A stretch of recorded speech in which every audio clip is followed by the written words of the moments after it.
ഇവിടെ ഈ either or not only but also ഇതൊരു ഗ്രാമർ ക്ലാസ് ഒന്നുമല്ല.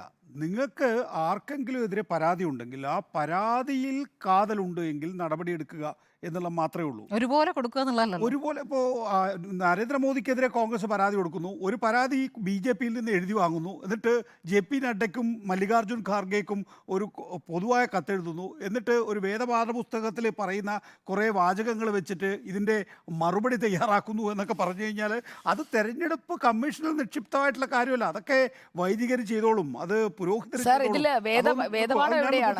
ഇപ്പോൾ രാഹുൽ ഗാന്ധിക്കെതിരെ ഇനി ഏതെങ്കിലും തരത്തിൽ ആക്ഷേപം ഉണ്ട് എങ്കിൽ രാഹുൽ ഗാന്ധിക്ക് നോട്ടീസ് കൊടുക്കുക. രാഹുൽ ഗാന്ധി കുറ്റം ചെയ്തിട്ടുണ്ടെന്ന് തെരഞ്ഞെടുപ്പ് കമ്മീഷൻ തോന്നുകയാണെങ്കിൽ രാഹുൽ ഗാന്ധിക്കെതിരെ നടപടി. ആരാ അതിനൊക്കെ എതിരാവുക? രാഹുൽ ഗാന്ധിയെ 12 മണിക്കൂറോ 24 മണിക്കൂറോ ഈ തെരഞ്ഞെടുപ്പ് കഴിയുന്നത് വരെ രാഹുൽ ഗാന്ധി മിണ്ടരുത് എന്ന് പറയുമോ, അല്ലെങ്കിൽ അദ്ദേഹത്തെ അയോഗ്യനാക്കാൻ പറ്റുമെങ്കിൽ അയോഗ്യനാവും ചെയ്യുന്നതിൽ ആർക്കും തടസ്സമില്ലെന്നേ. പക്ഷേ ആ നടപടി ഈ പൊതുസമൂഹത്തെ ബോധ്യപ്പെടുത്താൻ ആകില്ല എന്നുള്ളത് കൊണ്ടാണ് തെരഞ്ഞെടുപ്പ് കമ്മീഷൻ അത് ചെയ്യാത്ത. അല്ലെങ്കിൽ രാഹുൽ ഗാന്ധിയെ എന്നേ തെരഞ്ഞെടുപ്പ് രംഗത്ത് നിന്ന് വലിച്ചെറിഞ്ഞിട്ടുണ്ടാവും ഈ തെരഞ്ഞെടുപ്പ്.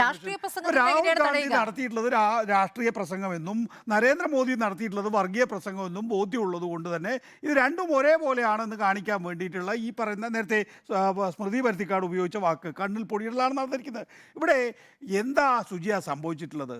നരേന്ദ്രമോദിയുടെ നറേറ്റീവ് ഇലക്ഷൻ ഘട്ടങ്ങൾ ഓരോന്ന് കഴിയും തോറും മാറി മാറി പോവുകയാണ്.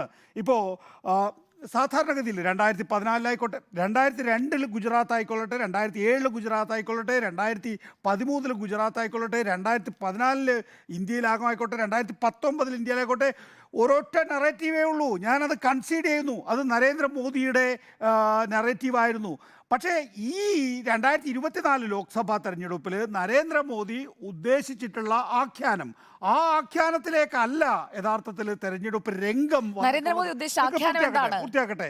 അപ്പോൾ അങ്ങനെ 2024 തയ്യാറാക്കി വെച്ചിട്ടുള്ള അജണ്ടകൾ നരേന്ദ്രമോദിക്ക് ഫലവത്തായി കമ്മ്യൂണിക്കേറ്റ് ചെയ്യാൻ സാധിക്കുന്നില്ല. അപ്പോൾ പിന്നെ എന്താ ചെയ്യുക? 2019 2014 ഒക്കെ ഉപയോഗിച്ചിട്ടുള്ള വർഗീയ പരാമർശങ്ങൾ ഒരു കോണ്ടെക്സ്റ്റും ഇല്ലാതെ ആളുകളിലേക്ക് തിരികെ കയറ്റാൻ ശ്രമിക്കുമ്പോൾ ഈ സാധാരണഗതിയിൽ ഇത്തരം വർഗീയ പരാമർശങ്ങൾ ഈ ഒരു ഫണ്ടമെൻ്റൽ ഹിന്ദുസിൻ്റെ തലയിലേക്കാണല്ലോ പോകേണ്ടത്. ആ ഹിന്ദുക്കൾ പോലും ആ നിലയിൽ വർഗീയവൽക്കരിക്കപ്പെട്ടിട്ടുള്ള ചേരിതിരിക്കപ്പെട്ടിട്ടുള്ള ഹിന്ദു സമൂഹത്തിൽ പോലും അക്നോളജ് ചെയ്യപ്പെടുന്നില്ല എന്നുള്ളതാണ്. എല്ലാ മുസ്ലിങ്ങൾക്ക് കൊടുക്കുന്നു എന്നുള്ളതാണല്ലോ എപ്പോഴും പറഞ്ഞുകൊണ്ടിരിക്കുന്നത്. അപ്പോൾ നിങ്ങൾ ഹിന്ദുക്കൾക്ക് എന്താണ് കൊടുത്തത് എന്നാണ് കഴിഞ്ഞ ദിവസം കെ സി വേണുഗോപാൽ ചോദിച്ചത്. ഹിന്ദുക്കൾക്ക് എന്ന് പറയുമ്പോൾ ഇവിടുത്തെ യുവാക്കൾ തൊഴിലില്ലായ്മ എത്ര രൂക്ഷമാണ്. തൊഴിലില്ലായ്മ അത്രയും രൂക്ഷമാകുമ്പോൾ ഏറ്റവും കൂടുതൽ ഈ പറയുന്ന കണക്കുകളിലേക്ക് വരുമ്പോൾ ഹിന്ദു യുവാക്കളാണ് തൊഴിലില്ലാതെ നിൽക്കുന്നത്. അപ്പോൾ ആ കണക്ക് പറയണം. നിങ്ങൾക്ക് 10 വർഷത്തെ ഭരണത്തിന്റെ ആത്മവിശ്വാസം ഉണ്ടെങ്കിൽ ഭരണ നേട്ടങ്ങളാണ് പറയേണ്ടത്. എല്ലാ പ്രശ്നത്തിലും ഭരണ നേട്ടങ്ങളാണ് പറയേണ്ടത്. കമ്മീഷൻ ചൂണ്ടിക്കാണിച്ചിട്ടുണ്ട്. നോക്ക്, ഞാൻ പറഞ്ഞു വന്നതെന്ന് വെച്ച് കഴിഞ്ഞാൽ, അപ്പോൾ വളരെ വികലമായിട്ടുള്ള പഴയ അജണ്ടയിൽ നിന്ന് ചില ഏടുകൾ എടുത്ത് അത് ഈ പറയുന്ന വർഗീയമായി നേരത്തെ വേർതിരിക്കപ്പെട്ടിട്ടുള്ള ആളുകളിൽ എങ്ങനെ അത് നേരത്തെ ഫലിച്ചിരുന്നു, അത് ഇപ്പോൾ വർഗീയമായി വേർതിരിക്കപ്പെടാത്ത ഒരു സമൂഹത്തിന് മുമ്പിൽ നരേന്ദ്രമോദി വെക്കുകയാണെന്നുള്ളതാണ്. നോക്കൂ, അതിൻ്റെ വേറൊരു കാര്യം കൂടിയുണ്ട്. 2014 2019 നരേന്ദ്രമോദി ഒരു ആൻറ്റി കറപ്ഷൻ ക്രൂസൈഡറായിരുന്നു.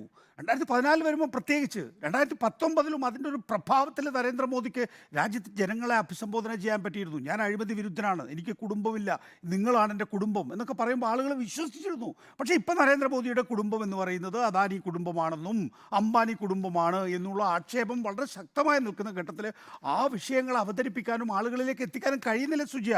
അതോടൊപ്പം തന്നെയാണ് ഈ കുടുംബാധിപത്യം എന്ന് പറയുന്ന ബി.ജെ.പിയുടെ എപ്പോഴത്തെയും ഒരു ക്യാമ്പയിൻ സബ്ജക്റ്റ് ഉണ്ടല്ലോ. അതിപ്പോൾ ജ്യോതിരാദിത്യ സിന്ധ്യയിൽ, അല്ലെങ്കിൽ കുമാരസ്വാമിയിൽ, രേവണ്ണയിൽ, അതുപോലെ തന്നെ അജിത് പവാറിൽ, ഇതിലൊക്കെ തട്ടി പൊളിഞ്ഞു പോയിരിക്കുന്നു. അതുകൊണ്ടാണ് നോക്കൂ, ഞാനിപ്പോൾ നിന്ന് പ്രസംഗിക്കുകയാണ്. ഞാനിങ്ങനെ പ്രസംഗിക്കുമ്പോൾ എനിക്കൊരു ഇമേജ്, ഒരു വ്യക്തിത്വം ഉണ്ടാകണം. ആ ഇമേജിൽ നിന്ന്, ആ വ്യക്തിത്വത്തിൽ നിന്നാണ് ഞാൻ പറയുന്ന കാര്യങ്ങൾ ആളുകൾ അളന്നെടുക്കുക. എനിക്ക് യാതൊരു തരത്തിലും ഒരു ഇതിനെക്കുറിച്ചൊരു ക്രെഡിബിലിറ്റി ഇല്ലാത്ത ആളാണ് എങ്കിൽ ഞാൻ എന്തോ പൊള്ളയായ വാക്കുകൾ പറയുന്നു എന്നുള്ളതാണ്. ഇപ്പോൾ എനിക്ക് മുൻകാലങ്ങളിൽ കുടുംബാധിപത്യത്തെക്കുറിച്ച് പറയാൻ, അഴിമതിയെക്കുറിച്ച് പറയാനുള്ള ഒരു ബേസ്, ഒരു പ്ലാറ്റ്ഫോം ഉണ്ടായിരുന്നു. ആ പ്ലാറ്റ്ഫോമിൽ നിന്നാണ് നരേന്ദ്രമോദി അഴിമതിയെക്കുറിച്ചും കുടുംബാധിപത്യത്തെക്കുറിച്ച് പറഞ്ഞത്. ഇന്ന് ഏറ്റവും വലിയ അഴിമതി നടന്നിട്ടുള്ളത് ഈ രാജ്യത്താണ്, പ്രത്യേകിച്ച് ഡിമോണിറ്റൈസേഷനുമായി ബന്ധപ്പെട്ട്. പിന്നീട് നിരവധിയായിട്ടുള്ള അഴിമതി ആക്ഷേപങ്ങളിലൊക്കെ തന്നെയും നരേന്ദ്രമോദി അതിനൊക്കെ നിൽക്കുകയായിരുന്നു. പ്രത്യേകിച്ച് തൻ്റെ ചങ്ങായി മുതലാളിമാർക്ക് വേണ്ടിയിട്ടാണ് ഈ പറയുന്ന പണികൾ മുഴുവൻ എടുക്കുന്നത് എന്നുള്ള തോന്നൽ, അല്ലെങ്കിൽ അത്തരത്തിലുള്ള ഒരു നറേറ്റീവ് ഈ പറയുന്ന ആളുകളിലേക്ക് എത്തിക്കാൻ പ്രതിപക്ഷത്തിന് സാധിച്ചിട്ടുണ്ട് എന്നുള്ളതാണ്. കുടുംബാധിപത്യത്തെക്കുറിച്ച് എക്കാലത്തും, അത് AB വാജ്പേയിയുടെ കാലത്തായാലും പിന്നീട് വന്നിട്ടുള്ള BJP നേതാക്കളുടെ കാലഘട്ടത്തിലായാലും ഇവർക്കൊക്കെ ഒരു ആത്മബലമുണ്ടായിരുന്നു അത് പറയുന്നത്. കാരണം ഇവർ പ്രചാരകന്മാരാണ്. AB വാജ്പേയി ആണെങ്കിലും ഇപ്പോഴത്തെ നരേന്ദ്രമോദി ആണെങ്കിലും. പക്ഷേ ആ പ്രചാരകന്മാർ അവരുടേതായിട്ടുള്ള ലെജിസ്ലേച്ചർ താല്പര്യങ്ങൾ കൊണ്ട് പാർട്ടികളെ പിളർത്തുന്നു. ഈ പറയുന്ന കുടുംബാധിപത്യത്തിൽ നിന്നുള്ള ആളുകൾ മുഴുവൻ ഇതിനകത്ത്. ഇന്ന് ഈ രാജ്യത്ത് ഏറ്റവും വലിയ അഴിമതി പാർട്ടി ഏതാണ്? ഏറ്റവും കൂടുതൽ അഴിമതിക്കാരുള്ള പാർട്ടി ഏതാണ്? അത് ആര് പറയുന്നു? വേറെ ആരും പറയണ്ട, പത്രങ്ങൾ പറയണ്ട, ജുഡീഷ്യറി പറയണ്ട, BJP തന്നെ പറഞ്ഞിട്ടുള്ളത് ഇവരൊക്കെ അഴിമതിക്കാരാണെന്നാണ്. ആ അഴിമതിക്കാർ ഏറ്റവും കൂടുതൽ BJP പറഞ്ഞ അഴിമതിക്കാരുടെ എണ്ണം എടുത്താൽ തന്നെയും ആ 100 പേരുടെ പേരെടുത്തു കഴിഞ്ഞാൽ അതിനകത്ത് ഇപ്പോൾ 95 പേരും BJPയിലാണുള്ളത്, അല്ലെങ്കിൽ BJPയുടെ കൂടെയാണേ ഉള്ളത്.